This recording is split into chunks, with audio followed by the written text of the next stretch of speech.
100 करोड़ की लागत से बन रही एक सरकारी इमारत पर चुभने वाला सच सामने आया है। अगर मैं आपसे कहूं कि सिर्फ हाथ लगाकर धकेलने भर से कोई दीवार गिर सकती है, इस सवाल का जवाब आप शायद ना में देंगे। लेकिन जब तस्वीर आंखों के सामने हो तो यकीन करना पड़ता है। मामला प्रतापगढ़ का है। यहां के रानीगंज इलाके में एक सरकारी इंजीनियरिंग कॉलेज का निर्माण हो रहा है। इसकी बिल्डिंग का जायजा लेने जब स्थानीय सपा विधायक पहुंचे तो हैरान करने की स्थिति सामने आई। उन्होंने दीवार के एक हिस्से को हाथ से धक्का दिया और वो जमींदोज हो गया। अब इस पर सियासत गर्म है कि ये भ्रष्टाचार की इंजीनियरिंग तो नहीं, आखिर ये है क्या? अब सैंपल को जांच के लिए भेजा गया।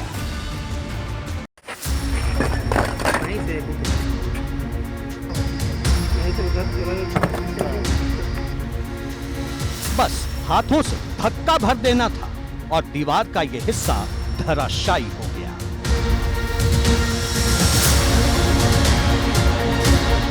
दीवार में हाथ लगाकर इस तरह से निर्माण की गुणवत्ता जांचने वाले ये स्थानीय विधायक, देखिए कैसे भर कर गिर गई ये दीवार। ना तो ये ताश के पत्ते की दीवार है और ना ही किसी फिल्म के सेट। ये 100 करोड़ की लागत से प्रतापगढ़ के रानीगंज में बन रहा एक सरकारी इंजीनियरिंग कॉलेज है। यहाँ के शिवसत इलाके में राजकीय इंजीनियरिंग कॉलेज की ये इमारत बनाई जा रही है। सपा विधायक R.K. वर्मा ने यहाँ का जायजा लिया, जिस दौरान पूरी सच्चाई सामने आ गई।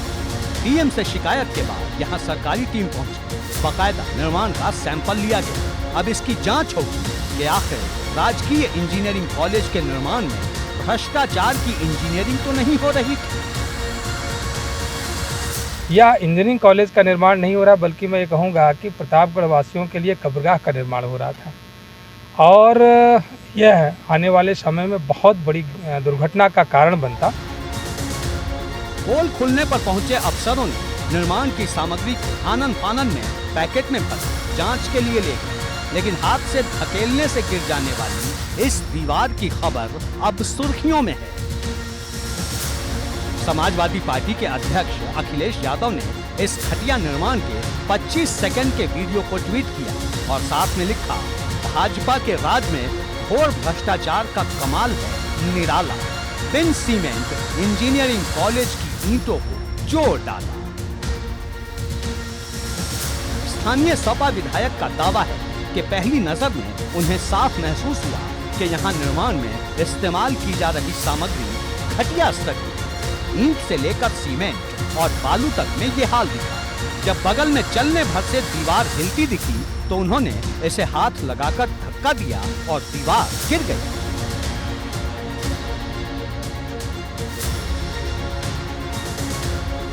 इस तरीके का कार्य करने वाली कंपनी के खिलाफ भी कार्रवाई करवाऊंगा और ऐसी कार्यदायी संस्था जो बेहद गैर जिम्मेदार होकर के कार्य करवा रही हैं, भ्रष्टाचार को बढ़ावा दे रही, उनके खिलाफ भी कार्रवाई करवाऊंगा। अब ग्रामीण अभियंत्रण सेवा के अफसरों को ये रिपोर्ट देनी है कि आखिर भ्रष्टाचार की इस पूरी कड़ी के पीछे के किरदार कौन है और आखिर वो कौन सा सीमेंट और बालू है जो दीवार को जोड़ नहीं पाता। और अगर 100 करोड़ के खर्च से ऐसी इमारतें बन रही हैं तो फिर बात तो चुभेगी ही। जाहिर है इसके जिम्मेदार को तलाशना होगा, जिससे ये इंजीनियरिंग कॉलेज कल को मासूम लोगों की कब्रगाह न बन जाए। एबीपी गंगा के लिए प्रतापगढ़ से मनोज त्रिपाठी के लिए।